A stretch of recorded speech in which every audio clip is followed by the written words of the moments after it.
And listen to these words. I'm sure you've heard it all. And again, we claim this. But when push comes to shove, everyone's true colors always shines.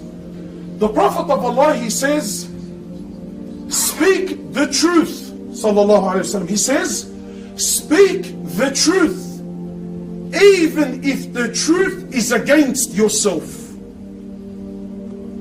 Wow. Much easier said than done.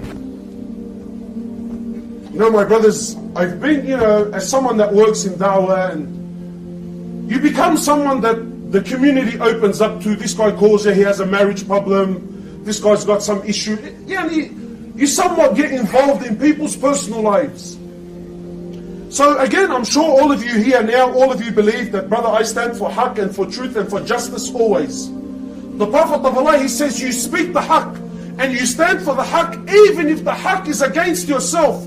Not only it's against yourself, brother. Maybe some of you is ready to stand for haqq if it's against him. Not only against yourself, but even if the haqq happens to be against your father, against your mother, against your brother, against the boys, against your own children, even if the haqq is against the Muslims. I think, what? Against the Muslims? Even if the haqq is against the Muslims and you know that that's the haqq, you have to stand for the haqq. You don't stand for the Muslims at that point. You see, when I tell you stand for the haqq, everyone here, and this is how shaitan works, and this is how I taught myself out. When you and I say, brother, stand for the haqq, what thought comes to your mind? You think, yes, of course, standing for the haqq is a beautiful position. Standing for the haqq is a glamorous role.